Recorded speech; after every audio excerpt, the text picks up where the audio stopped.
ఒక్కసారి కొమ్మూరి గోల్డ్ కి కాల్ చేయండి. తాకట్లో ఉన్న మీ బంగారాన్ని విడిపించి మార్కెట్ ప్రైస్ కి వాళ్ళు కొనుక్కుని మిగతా డబ్బులు మీకు ఇచ్చేస్తారు. హలో అండి, అందరికీ నమస్కారం.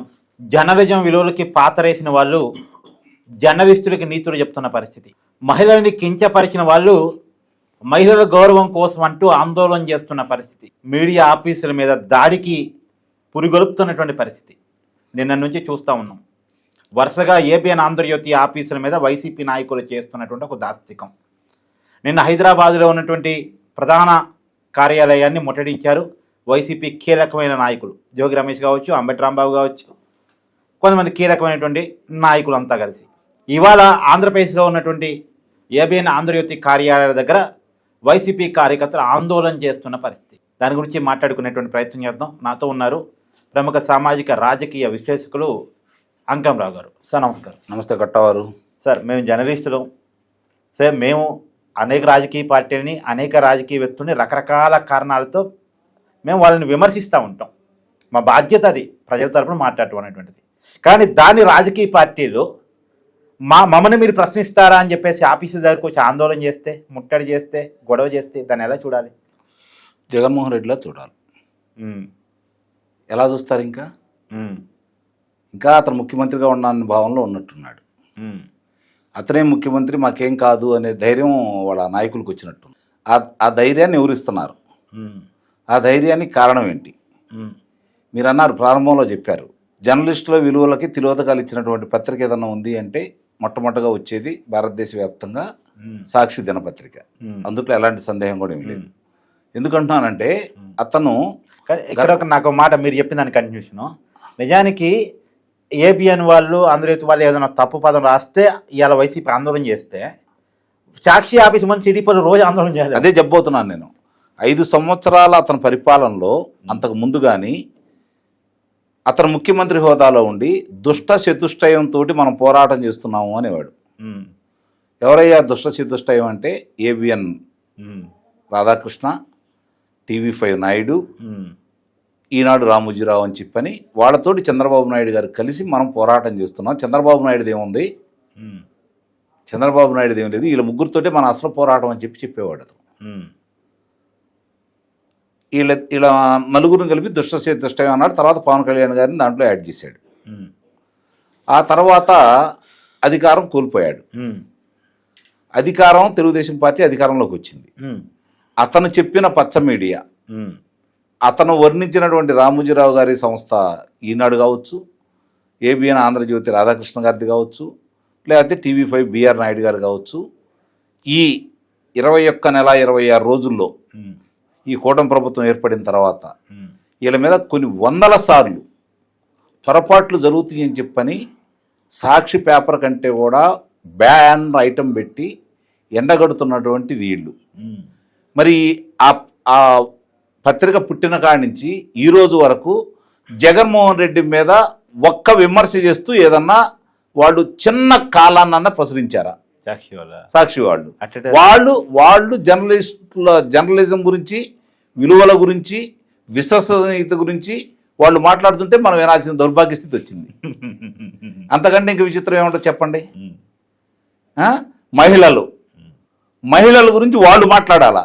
దేయాలు వేదాలు ఉల్లించిన సందంగా ఉన్నాయి వాళ్ళు మాట్లాడుతూ ఉంటే. నాకు ఇక్కడ డౌట్ వచ్చింది సార్. అంటే నిజానికి మహిళలని రాధాకృష్ణ గారు కించపరిచారు అనుకుంటే అది ఎప్పుడు అనిపించాలి? శనివారం నాడు ప్లే అయింది ప్రోగ్రామ్. భలే వాళ్ళే, శని ఆదివారాలు వీకెండ్స్ అండి, సోమవారం రెస్ట్, అందుకని మంగళవారం వచ్చారు బయటికి. అంటే మనోభావాలు హట్కాటని కూడా వీకెండ్ అన్నది ఉంటాయి కదా. అయినా ఒక మాజీ మంత్రి మేము వచ్చాం దమ్ముంటే బయటికి రా అంటున్నాడు. రాధాకృష్ణ దమ్ము గురించి వీళ్ళకి ఏం తెలుసు?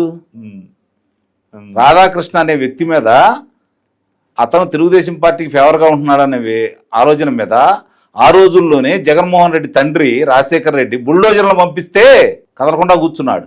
బుల్డోజర్లు ఎందుకు వచ్చినాయి? జగన్మోహన్ రెడ్డి తండ్రితోటి రాధాకృష్ణ రాజీ పడలేదే. నువ్వు రాజీ పెట్టి పంపించావు విజయసాయి రెడ్డిని, నీ దగ్గరకు ఆయన ఊరిని పంపించలేదుగా. కరెక్టే. దమ్ముండాడు ఎవడు ఇక్కడ? 5 సంవత్సరాలు నువ్వు ప్రకటనలు ఇవ్వలేదు. అవును, నీ దగ్గర రాలా. కేసీఆర్ కూడా ఇవ్వలేదు. కేసీఆర్ 10 సంవత్సరాలు ఇవ్వలేదు. అవును, ఎదురొడ్డి పోరాడాడు. అవును, కష్టాలు నష్టాలు ఎదుర్కొన్నాడు. ఇప్పుడు తెలుగుదేశం పార్టీ మీద కూడా పోరాడుతూనే ఉన్నాడు కొన్ని విషయాల్లో. అవును, సరి చేసుకునే అవకాశం ఇస్తున్నాడు, నీకు కూడా సలహా ఇచ్చాడు. ప్రతిపక్ష నేత ఎలా ఉండాలి, మళ్ళీ అధికారంలో రావాలంటే ఏం చేయాలని చెప్పని నువ్వు ఇంత కక్ష కట్టినా, ఇన్ని విధాలు చేసినా, ఒక ప్రతిపక్ష నేతగా నిన్ను గుర్తించేసి హోదా ప్రజలు ఇవ్వకపోయినా ఏకైక పార్టీ నువ్వే కాబట్టి మళ్ళీ నువ్వు ఎలా చేయాలని చెప్పి నువ్వు సలహాలు ఇస్తుంటే నువ్వు పెడచెవిని పెడుతున్నావు. ఆయన దమ్ముండాడు, మీరు దమ్ము గురించి మాట్లాడితే ఎట్లా?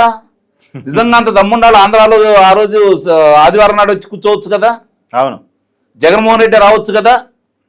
అంటే కాదు సార్, వాళ్ళ ఇళ్లలో మహిళల్ని కించపరిచారు అని కూడా ఏ ఇళ్లలో మహిళలు కించపరిచాడు? ఇంకెవరో ఆదేశాలు ఇవ్వాలి. ఏ ఇళ్లలో కించపరిచాడు? ఎవరిని కించపరిచాడు? ఏమని అన్నాడు అందుట్లో? పందిని చూసి నందంటే మీరు నందెందుకు అంటున్నారు?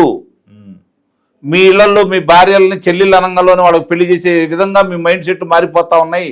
మీ బుర్రల్లో గుజ్జు లేదు, ఇంత మూర్ఖంగా మీరు వెళ్ళొద్దు. అంటే ఏం చెప్తే అది కాదు, గుడ్డిగా క్వశ్చన్ చేయడం నేర్చుకోండి అని చెప్పని వాళ్ళకి హెచ్చరికలు చేసే మనోభావాలు ఎక్కడ దెబ్బతిన్నాయి? ఈరోజు మావిగన్ అని చెప్పిన కొత్త అంశాన్ని ఎత్తాడు కాబట్టి దాని గురించి ఆయన విమర్శిస్తూ ఈ విధంగా మాట్లాడాడు. అంటే కాదు, నేను అనేది ఏంటంటే ఆర్కే గారు చెప్పిందే వైసీపీ నిజం చేసుకుందేమోనని. ఎందుకంటే ఆర్కే గారు చెప్పగానే రియాక్ట్ కాలే, జగన్మోహన్ రెడ్డి ఆదేశాలతోనో సజ్జల స్క్రిప్ట్తోనో రియాక్ట్ అయ్యారు. అంటే వీళ్ళు ఇప్పటికి దీంట్లో కూడా అది చెప్పాలి, అంతే అంతే కదా. సొంత బుర్రలు లేవు, ఇప్పుడు కూడా సొంత బుర్రలు లేవు, సొంత ఆలోచనలు లేవు, వ్యక్తిత్వం అనేది లేదు, విలువలు లేవు. అక్షరంతో పెట్టుకుంటే ఏమైద్దో నీయంతలకు తెలుసు. అంతకంటే గొప్పడేం కాదు జగన్మోహన్ రెడ్డి. ప్రజాస్వామ్య దేశంలో ఉన్నాం మనం. అవును అవును. ఇందిరాగాంధీ లాంటి వాళ్ళు ఏం జరిగిందో నాకు తెలుసు. నాకు తెలిసిన ఒక ఆయన ఉన్నాడు, నర్రావుల సుబ్బారావు గారు అని. ఆయనది బురిపాలెం స్వగ్రామం, రైతు బిడ్డ, చదువుకున్నాడు, ఆల్ ఇండియా రేడియోలో ఉద్యోగం వచ్చింది.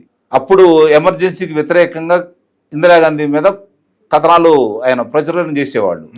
భారతదేశంలో అండమాన్ నికోబార్ దీవులతో సహా భారతదేశంలో ఎన్ని రేడియో స్టేషన్లు ఉన్నాయి, అన్ని రేడియో స్టేషన్కి తిప్పింది ఆమె. అయినా సరే ఏ రోజు వెనకడిగేలా, ఏ రోజు వెనకడిగేలా. జర్నలిజంకి ఉండేది అక్షరం కంటే, ఆయుధం కంటే అక్షరం పొదునైంది. అక్షరాన్ని ఎలా ఉపయోగించుకోవటానితో తెలియని జర్నలిస్టులు కొంతమంది ఈరోజు చెడిపోయి ఉండొచ్చు, నేను కాదని అంటలా, కానీ దాని విలువ ఉంది. ఇప్పుడు నలుగురు గురించి చెప్పేవాడు నాకు చిన్నప్పుడు. మొట్టమొదటగా తల్లిదండ్రులు, తర్వాత ఉపాధ్యాయులు, తర్వాత కళాకారులు, తర్వాత జర్నలిస్టులు. వీళ్ళు సమాజాన్ని ప్రభావితం చేయగలిగినటువంటి గొప్ప వ్యక్తులు. ప్రభుత్వాలను మార్చగల శక్తివంతులు వీళ్ళు. ఒక పాట, ఒక నాటిక, ఒక ఆర్టికల్, ఒక మాట ఖచ్చితంగా సమాజాన్ని ప్రభావితం చేస్తాయి. దాంట్లో ఉన్నప్పుడు మీ విలువలు పెంచుకుంటా ఉంటే ప్రజలు మిమ్మల్ని ఆదరిస్తారు. ఒక విలువలు అంటూ ఉంటాయి. సరే, ఆ విలువలు తిరోధకాలు ఇచ్చి మూటలకే మాటలు మారుస్తున్న రోజుల్లో మనం ఏం చేయలేము కొంతమందిని. అంటే విమర్శను ఒప్పుకోలేని తనం ఏంటి సార్ అసలు? అహంకారం. వాళ్ళ అహంకారం అనాలా, ప్రభుత్వం అలుసనాలా? నా చెప్పండి, వాళ్ళ అహంకారం అనాలా, ప్రభుత్వం అలుసనాలా? రెండు ఉన్నాయి దీంట్లో. అందువల్లే వాళ్ళు పెట్టరేగిపోయి మాట్లాడుతూ ఉన్నారు. నిన్న మాట్లాడింది రోజా, ఈ రోజు బయటకు వచ్చింది ఆమె పూజ. నాకు అదే అనిపించేది ఏంటంటే, రోజా పొద్దున్న లేస్తే మహిళల గురించి ఎలాంటి కామెంట్స్ చేస్తూ అందరికీ తెలుసు. అంబటి రాంబాబు ఈ మధ్య కాలంలోనే సీఎం గారి తల్లిని ఉద్దేశించి ఏ కామెంట్ చేశారో రాష్ట్రం అంతా చూసింది.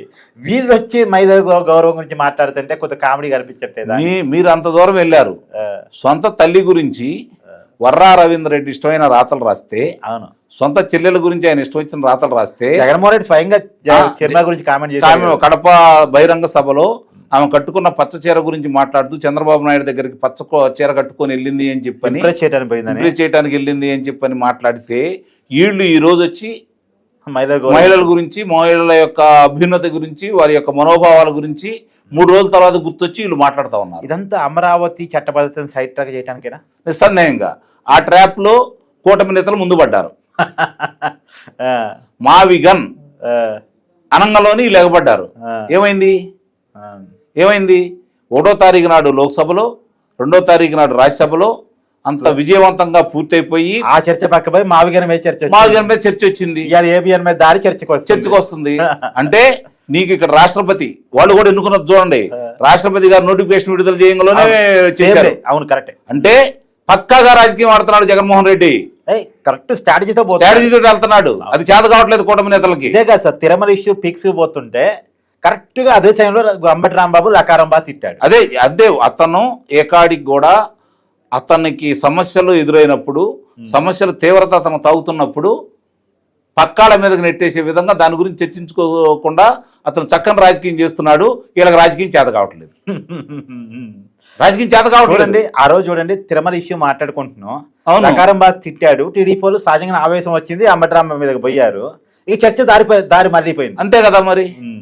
ఇప్పుడు కూడా రాష్ట్రపతి గారు ఇంత గొప్ప పని చేస్తే ఇది ఆంధ్ర రాష్ట్ర ప్రజలందరికీ శుభాకాంక్షలు తెలపాలి మనం. అలాగే వాళ్ళకి ధన్యవాదాలు తెలపాలి.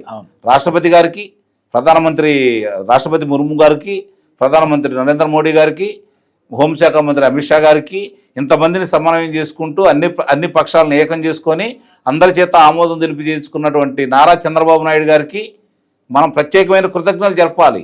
అదేసి ఎలాగైతే తీర్మానానికి ప్రత్యేక అసెంబ్లీ పెట్టారో తీర్మానం మళ్ళా ధన్యవాదానికి కోసం కూడా ఒక పెట్టాలి, అసెంబ్లీ పెడితే. ఎందుకంటే అసెంబ్లీ పంపించిన తీర్మానాన్ని పార్లమెంట్ అంగీకరించింది కాబట్టి అవును మనం నిస్సందేహంగా పెట్టాలి కూడా. దానివల్ల అందరూ ప్రజలకు కూడా తెలిసింది చట్టబద్ధ వచ్చింది, మనం అడిగిన రిక్వెస్ట్ ని కేంద్రం అంగీకరించింది అనేటువంటి తెలిసిపోయింది. ఇప్పుడు ఇన్ని విజయాలు వచ్చేసి పోలవరం డయాఫ్రమ్ వారు పూర్తయిపోయి ఒకే రోజు ఉద్యోగస్తులకు సంబంధించి బకాయిలకు 7,800 కోట్లు విడుదల చేయమని చెప్పిన 2వ తారీఖు నాడు చంద్రబాబు నాయుడు గారు అధికారులను ఆదేశిస్తే వీటి గురించి ప్రజలకు చెప్పుకోవాల్సినటువంటి కూటమి పెద్దలు, కూటమి ప్రజాప్రతినిధులు, శాసనసభ్యులు, మంత్రులు, లోక్సభ సభ్యులు ఈ విషయాలన్నీ వదిలేసి జగన్మోహన్ రెడ్డి ఏదో మతి లేని వ్యక్తి అని చెప్పని వీళ్ళే చెబుతూ దాని గురించి వీళ్ళు ప్రచారం చేస్తూ అతను ప్రచారం కల్పిస్తూ దాన్ని ముందు లైమ్ లైట్ లో పెట్టేసి దీన్ని వెనక తీస్తున్నారంటే జగన్మోహన్ రెడ్డి ట్రాప్లో వీళ్ళు పడ్డారా లేదా? ముందు జగన్మోహన్ రెడ్డి అనే పేరు గురించి మీరు మర్చిపోండి. అతను అరాచకాలను మాత్రమే ప్రశ్నించండి, అరాచకాల మాదే చర్యలు తీసుకోండి, మాత్రమే ఎంక్వైరీ చేయండి. అంతే. Thank you sir.